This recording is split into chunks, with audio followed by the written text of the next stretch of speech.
Poker's legendary champions, next-generation stars, and tireless ambassadors of the game, sharing their wisdom and guiding your journey to high achievement on the green felt. This is Tactical Tuesday on Chasing Poker Greatness with your host, Brad Wilson.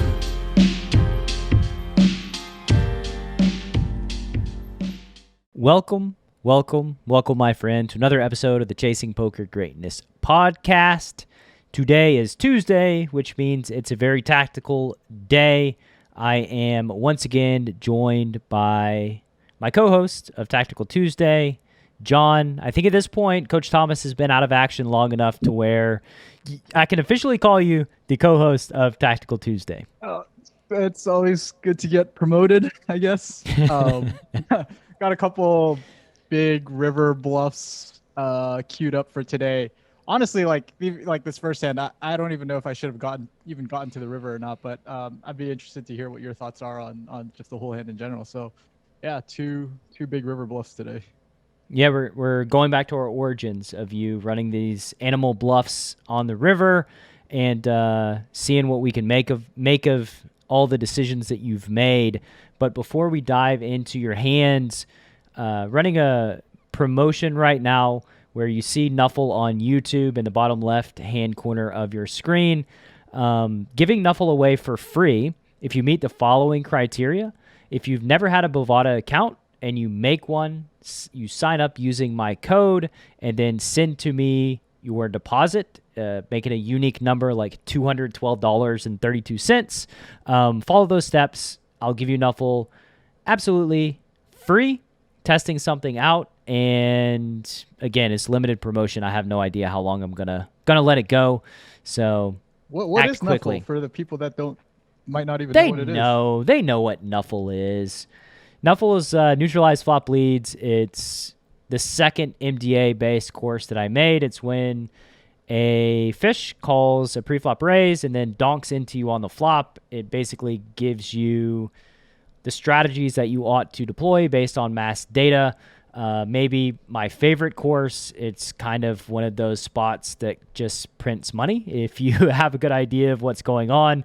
And kind of surprisingly, before looking at the data, one thing I didn't realize was fish actually donk like 18% of the time after they call a pre-flop raise out of position, which is that's a high number. Yeah, like 1 out of every 5 times you play a hand against a fish, you're going to get donked into. So probably good to have a plan for that.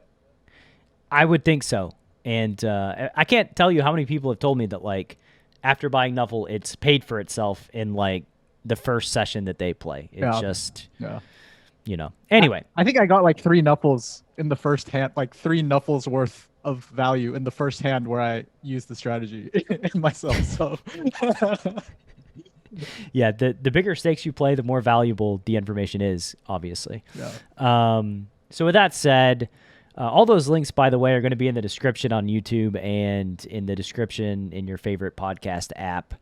And hand number 1, John, why don't you break down this first hand that you played for the listener and the watcher? Sure. So this hand starts with us playing 5-10 no limit 6 max cash on ignition. I open the button with ace of diamonds, 5 of clubs. Small blind folds and the big blind defends. The big blind and I, for the podcast listener, I guess, are about 130 big blinds effective.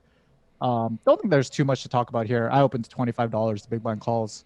We see a flop of 3 of hearts, 7 of diamonds, deuce of diamonds, $55 in the middle. So I flop, got shot, backdoor, nut flush draw. Big blind checks. I c-bet large on this board.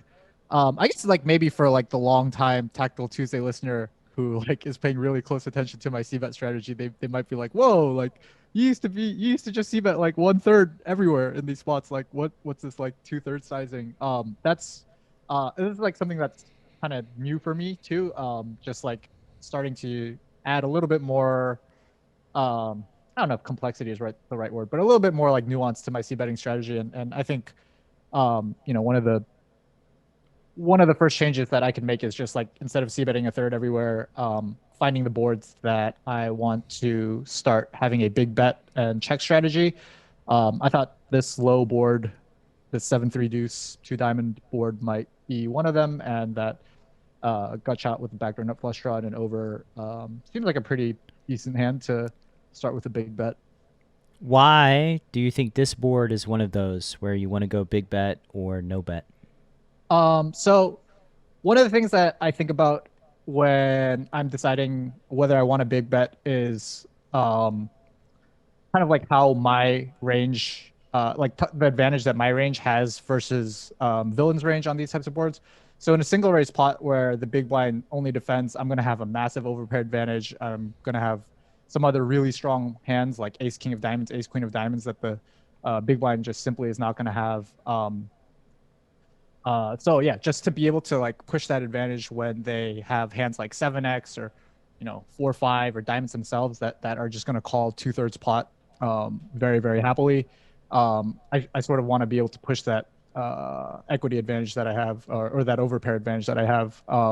And low boards in particular are going to be one of the types of boards that I have pretty big advantage. I think another type of board are going to be like double and triple Broadway boards. So like ace king 10, ace king deuce. That's another type of board where I'm just going to have really strong hands that I sort of just want to bet, just want to put more money in on the flop than a third pot.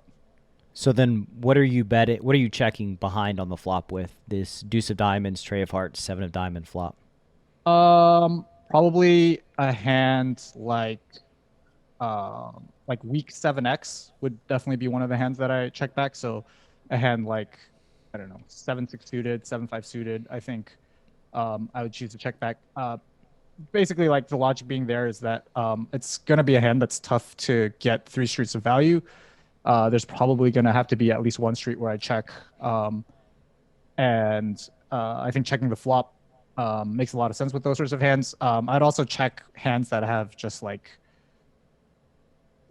very little hope, like jack, I don't know, queen, jack of clubs or something like that. Probably check back those types of hands. Probably check back hands like ace I high don't hands that have believe showdown. you. I don't believe you. Checking back queen, jack of clubs? I don't know. I just don't. I think you're going to end up betting here very, very often. Yeah, and I think like okay, and like I like right now, like that's sort of where my what my strategy is. Like I would check back queen jack of clubs, but I don't think you have to. Like to be honest, now that I've been doing this for a little bit, like the feeling that I get is that instead of like having a big bet or check strategy, you could just split your betting sizes into 2 and like always bet this flop and just bet a third with like the queen jack of clubs type hands and then go big bet with like the really strong draws and the overpairs and ace 7 and maybe like those types of hands. So yeah, I mean, I could be convinced that like you should just be betting this flop with range and splitting sizes instead of playing big bet check. I'm not convinced that I love the big bet here with the ace of diamonds, 5 of clubs, honestly. I mean, I guess like any hand that has equity is going to continue. So a deuce, a tray, a 7. Like you're never folding out any pair. Mm-hmm. Most of the hands that you fold out, you're not folding any gut shots. You're not folding any open and straight draws. Like the hands that you're folding out are just like all the hands that you already have an equity advantage against. So like, what's really the point here with the ace of diamonds, 5 of clubs? Yeah, I don't think I necessarily fold out any better hands or like high equity hands right now on the flop. But I guess like in game, what I was thinking was that like if I am playing a strategy where I am checking back a lot and betting big with some hands, this is just like one of the draws that I felt like I can get away with a large bet size with. Like I have, like one immediate gut shot, like a backdoor straight draw, and like I don't know, lots of backdoor equity with the diamond and the overcard. Maybe this is like getting too wide, and like my big bet strategy should really only be like slightly higher equity bluffs, like hands like 4-5 or actual flush draws instead of backdoor flush draws. Are you betting with like ace 5, no diamond? I don't think so. I think like ace 5 of club, like just ace 5, just random offsuit ace 5 with like no diamond, no heart. I probably would check back. So you need the diamond. Yeah. And I assume you're just barreling on like everything. Yeah, probably. Maybe like not a board pairing, maybe non-board, not a board pairing turn, but yeah, most turns I'm planning on barreling. Okay. All right. I mean, so I think like if we look at downstream potential, like turning diamonds and all the overcards, like ace five, maybe a hand we want to turn into a multi-street bluff here. Again, I think checking back is quite reasonable with this. Okay. You have a lot of equity with ace high, and like the hands that your equity is derived from are all the hands you fold by making a big bet. And I don't know how valuable that is overall. Okay. Like, yeah, you fold out Jack 10, but I mean, is that really that big of a win here? If we fold out ace eight, that's a pretty big one. Okay, they got to have the ace eight first, though, and we have one of them. I mean, all right, so you get check raised, and now you're at I guess it's a decision point. Like, what are we doing here once you face a flop check raise? And it's actually, so you bet 34 into 55, and the big blind raised to 118. You're getting 2.48 to 1. According to Hold'em Manager. Tell me about your options. Don't think I have very many options here except to just peel this check raise. I don't know. I think like just when I saw this check raise, not too surprised on like 7-3 deuce two tone to get check raised. I think there's just plenty of hands, both value and draws, that the big blind can find to check raise. Obviously all the sets, and then some combo draws, and then some just even just naked flush draws, or even like naked open enders. Just really, really easy to find a check raise with a hand that's worse than ace five. Okay. So you go ahead and call. Really no option in folding, facing the smallish flop check raise. And you turn a pair. So congratulations. Your hand got upgraded to a pair of fives. The board is deuce of diamonds, tray of hearts, seven of diamonds, five of hearts. There's 292 in the pot. John has 1150 behind, and the big blind's got him covered. The big blind goes for the big bet here. Looks like it's like 2/3. Yep. Tell me about your thoughts here facing the big bet once you turn it's the like five. 3/4. It's about 3/4, I guess. I think this is where I mean, we can talk. Maybe the flop bet was a mistake, but I think this is kind of a big mistake that I made. I was pretty happy to make a five and see this bet. I was like, nice. If he has a draw, now I'm winning. And if he has a set, we can still hit a diamond on the river. You were winning against a draw anyway. What do you mean? Now, if he has a draw, now you're winning. Yeah, I guess that's hey, maybe if he has like king. If he has 6-4, king three of diamonds, now we beat it. Oh God! If he has 6-4 of diamonds or ace four, which should be one of the hands that they're check raising, like that completes. Ace four like hearts or something. I see. Yeah. Just ace four off. Yeah. I mean, the check raises the flop. I think like yeah. I don't think this pair is like as good as you think it is. Yeah. Yeah. I don't know. I got like way too. Yeah. I'm like pretty excited when I made a pair though. I'll be honest. How excited did you get facing this this big bet on the turn? I was like, I was okay with it. I wasn't sad or anything. I was just like, yep. If he has like 3x of diamonds, like now I'm winning. I don't know if those hands bet. Why would 3x of diamonds you bet this size on the turn? Yeah, that doesn't make sense. Probably not. Maybe it doesn't even check raise the flop, to be honest. Yeah. Honestly, a lot of times too, like like Villain's preflop strategy includes lots of 3-bets with a bunch of suited hands. And so like when you're looking at the potential flush draw combos, they're reduced, like king, queen of diamonds, queen, jack of diamonds, probably king, jack of diamonds, king 10, ace, jack. Like he doesn't have a ton of those nut flush draws or just over flush draws with overcards. Mm-hmm. You're looking at like jack 4 of diamonds, maybe jack 4 of hearts, if that's a hand that chooses to check raise on the flop.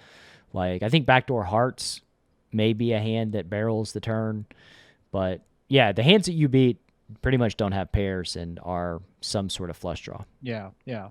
This is why I said that's why I like preface this episode by saying like maybe I shouldn't have even gotten to the river. Probably not. Yeah. I mean, if we did, I think it probably should have been like check back flop, call bet turn, and get to the river that way. Right. Yeah, that would have made more sense for sure. Or just like fold this node. Honestly, I think is Yeah, that's what I'm saying. I don't think we're supposed to get to the river here, but we are going to get to the river. John is very happy with his pair of fives now on the turn, so he calls. There's 724 in the pot. John's got 937. The river is the 9 of diamonds, so it completes John's imaginary flush draw that he's got the blocker for there. The final board is deuce, tray, 7, 5, 9 with 3 diamonds. John has the ace of diamonds, so the nut flush draw blocker. And the villain checks the river. Oh, so now tell me. By the way, just before we talk about the river, other hands that I should be excited about on the turn, I think is like, well, never mind. I was just thinking like, villain could play like 4-5 this way, and like, that's. Why would you bet 3/4 on the turn with 4-5? Hey, Like, that's what we had a tactical Tuesday on that about how that's like the preferred line when you like check raise flop and make a pair, is to just. I don't think on this board when Flop your pair is turn with second, range. Okay, anyway, sorry. second pair. Random tangent. I tried to save myself, but it didn't work. So you were really happy on the turn when you turned a pair of fives. Now on the river, you made your imaginary flush, so you must be ecstatic. Yeah. So it's time to pull the ripcord. Pair of fives. Well, first we have to dodge the bet thrilled. from the big blind. Like we have to fade the big blind betting the river. So once he checks, I'm like pretty happy. I don't think he has flushes that check the river very often. I would assume that he just keeps just keeps going ahead and betting himself when he does river a flush. So I'm pretty happy so I want to touch on that because I think that I think you're right, but I don't think it's right. Like, because what that's going to do is like, if you're not checking flushes, then you end up just checking like a bunch of vulnerable hands here on the river, and like that you're just going to overfold to river jams like almost always. So like you do have to be careful here about like always piling in your flushes, because like that leaves you extremely vulnerable when you check. Gotcha.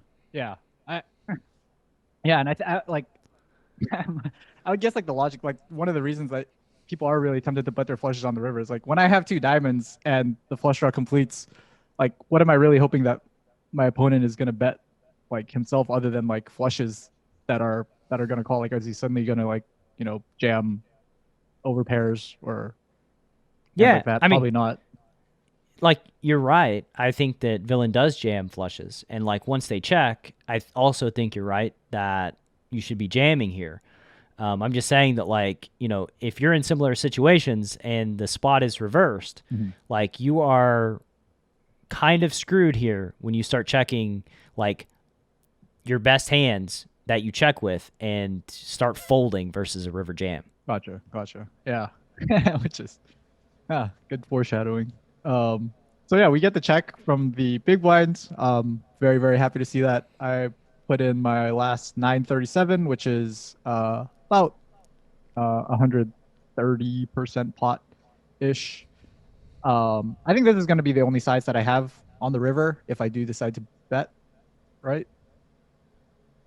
Yeah, I can't imagine like splitting your range into like a 30% and a jam is something that you want to do. So I'm just jam. Yeah. Okay. Yeah, that's what I did. I jammed, and then I sort of like thought to myself like, I'm trying to get this guy to fold a set, I guess. Or straight. Yeah, or a straight. I wonder if people fold sets. Like, I went from like being really excited to jam to like him going into the tank and being like, is he really gonna fold a set or straight here very often? Once he checks the river, like, I don't know. But then again, like, I don't know. I'm just gonna have like so many flushes that play this way That I mean, this is this is a natural bluff because you have the ace of diamonds. Like, you don't have many hands that have the bare ace of diamonds that get here on the river like this with. So, like, he's probably struggling to find some natural bluffs. I mean, another question, I guess, is like, is your 5 good enough to win at showdown? Like, against, backdoor hearts. Yeah. Well, not the Jack 4 of diamonds. That's a flush. Oh, excuse me. Yeah, Jack 4 of hearts. Yeah. Jack 4 of hearts. Although I do think that, like, the hearts that barrel the turn, it kind of baked into that plan is probably repping diamonds on the river when the front door flush completes. So probably doesn't have a ton of like give ups with backdoor hearts once the flush completes. So you are most likely just targeting a range of like sets and straights. But sometimes it works out, right? And you get the fold. Like the villain did fold. Did they fold happily? Did they tank? The villain did not actually fold his hand. He just time banked all the way down until the hand got mucked for him. That's my move.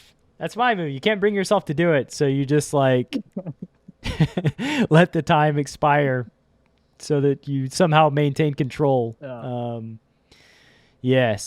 I understand how villain feels there. And yeah, I mean, it's an interesting hand, really, and I can't, off the top of my head, like, I assume that because of the strategic inefficiency of, like, not checking enough flushes and checking your sets here, that, like, if you start folding your sets, you are absolutely destroying yourself. Like, it is, you're just, like, check folding here something like 80+%, maybe even more than that here on the river. So, good look, good find.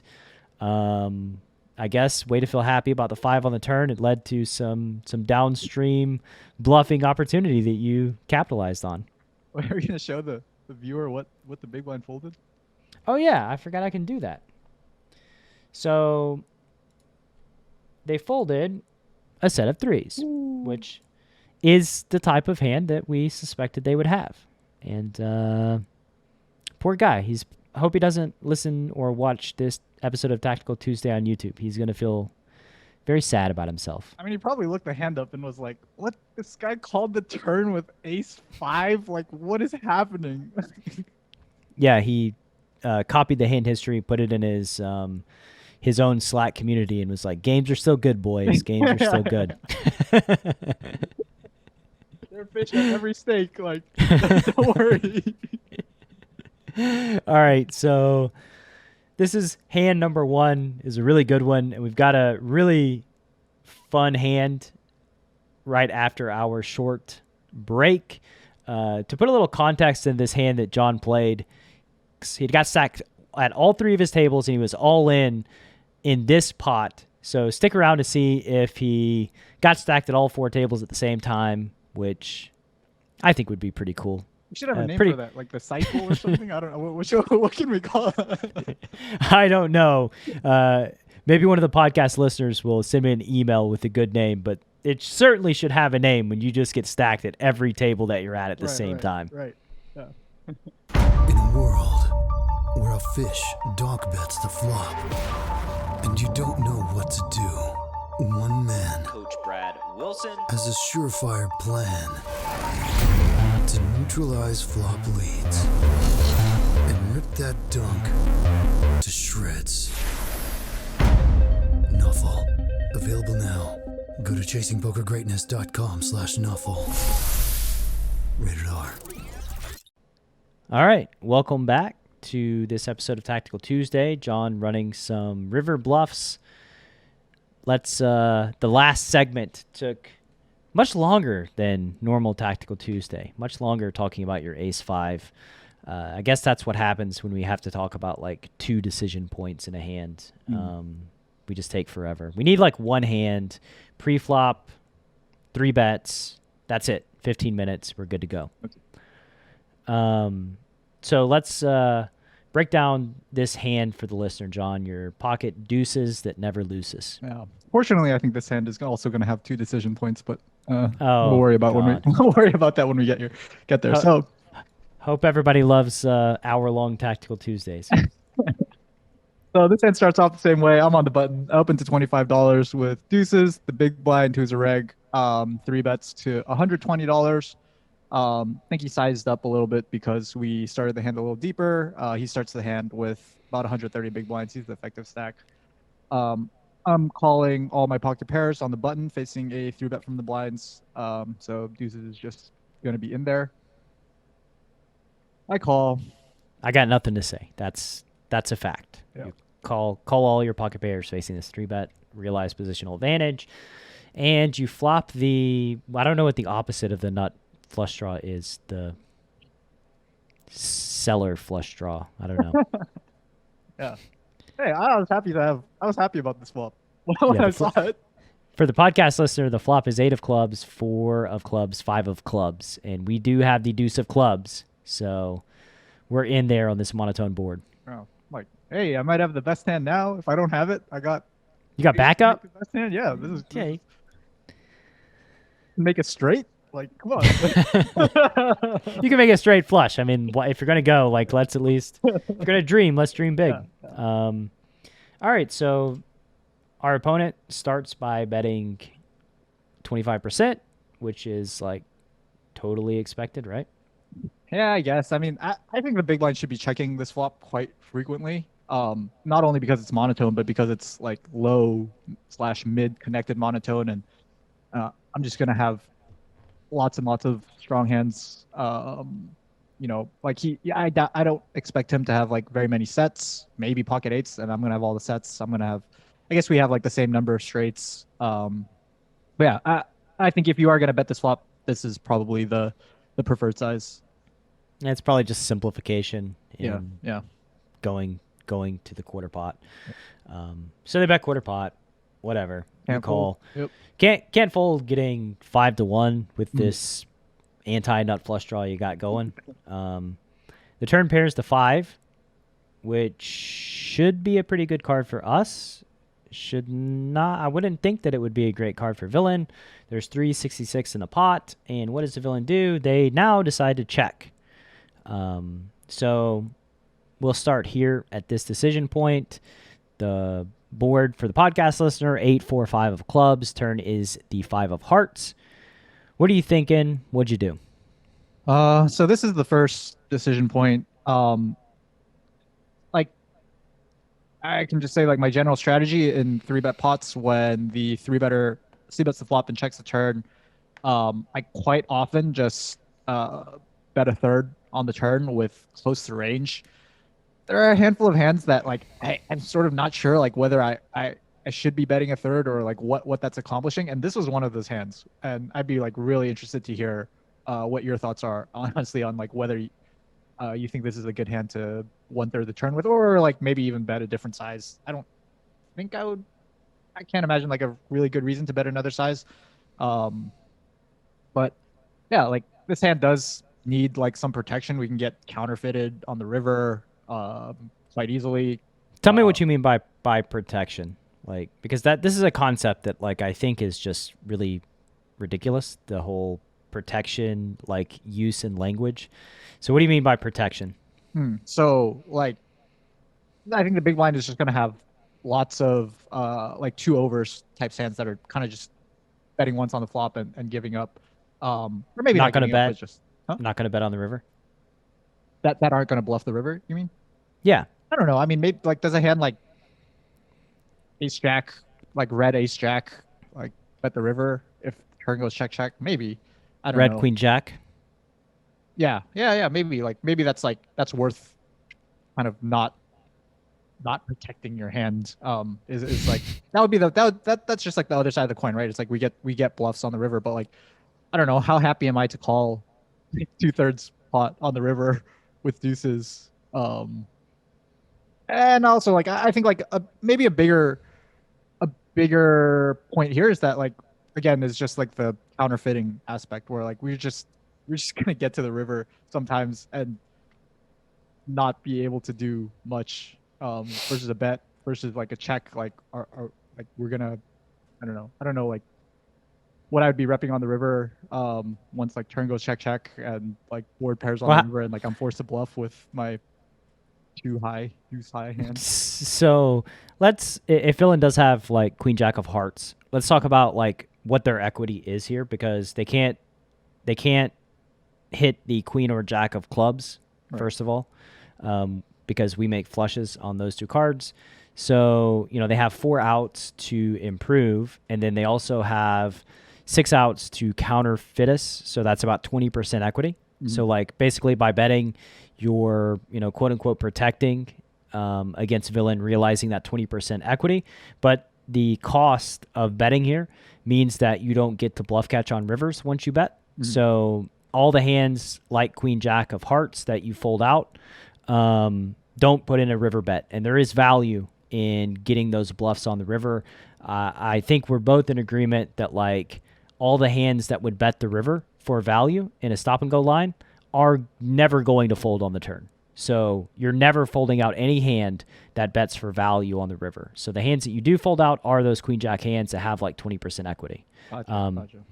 So that's like, that's what I mean by like this like protection bet. I mean, protecting yourself from not getting bluffed on the river. I guess like maybe that's the fear. But I mean, I just don't. I've had a problem with that language for a while now, and it's been hard for me to like nail down exactly why. And I guess this is kind of why, right? Like we're protecting, but like we miss out on downstream bluffs, and like there's a cost by missing out on those bluffs. Right. Okay. So like number one, you're not protecting against that much equity to begin with, and number two, you are now removing the option of like bluff catching river, and those two things combined, just make like protection betting the turn just not, in your mind, just not a great option. I don't think so, but I mean, yeah, I just don't think so. Like I just don't think like a pair of deuces here. Like, I don't think you're protecting against a ton of equity, and you by folding out those hands that you can bluff catch against. Like, I guess the one thing that you have that's like feels a little bit more safe is you have the benefit of not getting bluffed on the river, like never making a bad river fold. But I don't think not getting yourself in that spot is a good way to go about it. I think that like get yourself in there, study that spot, figure out what's going on, when you should bluff catch, when you should not, and then just learn how to play that node better, right? And I'm mostly speaking to the podcast listener who sometimes can be afraid at arriving at specific nodes because they're uncomfortable. You just got to lean into that uncomfortability, because that's the only way you get better at playing those spots. Okay. What about then betting like 1/3 for value with deuces here? Like, because we could get called by worse when we bet small on the turn, right? Like there could be like, I don't know. I could imagine like maybe. So why bet a third? Because we have to get called by worse, I guess. No, why not bet like a sixth? Oh yeah. Even smaller. I'm on board with going even smaller. Yeah. Sorry, I thought you meant like why so small. But yeah, I think like 1/6 could totally be reasonable with deuces here, and try to get called by like, I don't know, king queen off that has like the queen of clubs or something, some sort of hand like that. And I do think that like there is an amount you can bet for like quote unquote protection where you are folding out enough equity that makes that bet worth it. And really the bet's got to be very small though. Like it's got to be very, very small. Because you bet like $30 and you fold out 20% equity. Well, that's actually a win, right? That's actually a win for us. Mm-hmm. So just kind of something to think about in the future. So what actually did you do here for the podcast listener? Again, 8 of clubs, 5 of clubs, 4 of clubs, 5 of hearts on the turn. So for exactly all the reasons we just discussed, I checked back the turn. No, just kidding. I had no idea what to do. I was just like, well, I don't know. Like, I don't know if I like really fold, like, if it's worth betting. But anyways, okay, I checked back the turn. We'll just end the discussion there. And we do get counterfeited on the river. We get the 8 of diamonds on the river, so it's 8-8-5-5-4 board, and we have deuces. I was like struggling to see a way out of this hand. As you're struggling to see a way out of this hand, you're seeing yourself get stacked on all your 3 other tables at the same exact time, right? Right. So we'll just go back to like what we were talking about in the last hand. I was forward tabling and it was pretty hilarious. I got stacked on like all 3 tables just simultaneously. I don't even think that's happened before, like 3 for 3. Yeah, so that was like kind of like a little bit of like a gut punch while this hand was happening, and then like obviously I'm like massively tilted that the river is an 8, and and now I have like nothing, and like I'm like trying to like think of a way, like, man, like if he checks, like can I bet the river, or am I just getting like snapped by ace high and like just stuff like that like way too often, and over pairs and whatnot. Luckily the big blind solves that problem for me by by betting the turn himself for about, what is that? Like half pot ish, over a little over Yeah, half it's pot. like 55% pot or something. Yeah. They bet 217 into 366. I hate this bet by the big blind. I don't know what you think. I don't love it. I don't love it if he doesn't have a full house, I guess, or quads or something. Like, and he's just kind of like, it's just, I mean, it's not, I don't know. Like, I know that they're trying to go for like thin value, but you have to be very aware. Like, you know, we've talked about this before in coaching sessions, and I believe Tactical Tuesday, like, opening the action here when you don't really have a ton of 8s, or a ton of straights, or a ton of flushes is a thing that can cause you a lot of problems. It's kind of like setting yourself up for disaster. And so Villain does set himself up for disaster. And shell-shocked John, tell me what was going through your mind before you made this inevitable river jam. Yeah, so I never expected the big blind to bet this river, which is why I was like just you know, in my own head about like, is there any way I can win this hand? And as soon as he bet the river, I was like, oh, nice, this guy's giving me a way to win this hand. So yeah, I saw this and I was like, okay, I'm just gonna, like, this size like doesn't seem like indicative of a full house. I would expect a lot of, I don't even know what 8x he has. That he doesn't have very many 8x. Like 7-8 suited and 8-9 suited are probably the only ones that get 3-bet pre-flop. And yeah, that's the only ones that could get 3-bet pre-flop. And some of the time those hands are going to be betting the turn. Doubtful. Oh, you Doubtful. don't think any 8x bets the turn? Okay. I don't think so. On a monotone board with the 5 pairs? Well, like, maybe not. Okay. all right. I'm just trying to tell myself whatever I can to make this jam to justify this jam. I think that they fully check, but they just don't have as many 8x's we have. Like, we've got a lot of 8x's, and Right. yeah, like we probably are jamming the river with flushes too. Like, I wouldn't, if I have the nut flush, like there's no chance that I'm not jamming the river here. Yeah, over the size. Yeah, I probably don't check a flush that often on the turn. That's probably like just like a snap 1/3 turn hand for me. 1/3 size on the turn for me. But yeah, so I thought that I was just like repping an 8 here, by going for this jam. And so yeah, I put in his last 895 for him, and similar to the pocket threes. Put it in for him. It's not in yet, John. Thank God for you. Yeah, and similar to the guy with the pocket threes, this guy just like tanks all the way down. And this tank was like significantly more painful than the pocket threes tank because, like I said, I'd gotten stacked at 3 other tables, and I'm just like waiting for this guy to like tell me whether I'm gonna get stacked at all 4 or not. And I was ready. Like, I put this money in, and I was like, if this gets called, I'm shutting the session down. I don't think I can handle like 4 for 4 stacked in like 30 seconds. Luckily though, he does find the fold. So you missed out on the cycle. I think you would, this anti-awfulness cycle. Somebody send me an email if you've ever experienced the awfulness cycle, getting stacked at all 4 tables at the same time. I know it's never happened to me in my whole career. Really?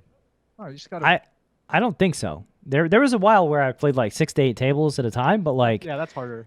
I don't even know that I got stacked 4 times at the same time, like doing that. I mean, like this is like a very rare occurrence. Like the opposite should happen more often, right? Of us winning 4 buy-ins at the same time, and like that. I know that's never happened to me either. I mean, that's never happened to me either, too. Yeah. So villain does fold. They can't bring themselves to click the fold button, but you click it for them, and you do win this pot. I don't know if that saved your session or not. I have like do you remember how you ended up on the day? Oh man, that's a good question. I do not remember whether this like saved my session or just like screwed me over even more. But I can go back and look, and maybe like next episode I can tell everybody whether you should keep playing after you get stacked 3 times in 1 minute or not. Perfect. There you go. And thank you for listening to this episode of Tactical Tuesday, John. Thank you for the hands. And once again, if you want Knuffle for free, click through the show description, sign up to Bovada if you've never had an account before, and we will ship you Knuffle for free. And we will catch you next week here on Tactical Tuesday. Big blind folded kings, by the way, everybody. Oh, yeah. I just want the people to know that. I mean, you've been waiting I guess for that. Look, have to. It has to be a better hand that folded since I have deuces. But yeah, he did have black kings that found the fold on the river.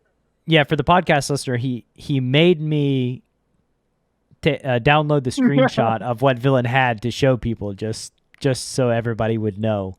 I mean, you had deuces, so like you had deuce high. It's way cooler when they fold kings instead of like ace high or something. Not that I don't know if ace high ever bets the river. I don't. Okay, whatever. Who Folded knows? a really good hand, guys. Well done. Catch you next time. Thanks for listening to Chasing Poker Greatness. You can subscribe on Apple Podcasts or on your favorite podcast app. Go to chasingpokergreatness.com to get the newsletter, join the Greatness Village community, book a coaching session, or dive into the latest data-driven poker courses. Follow the show on Twitter @CPG Podcast.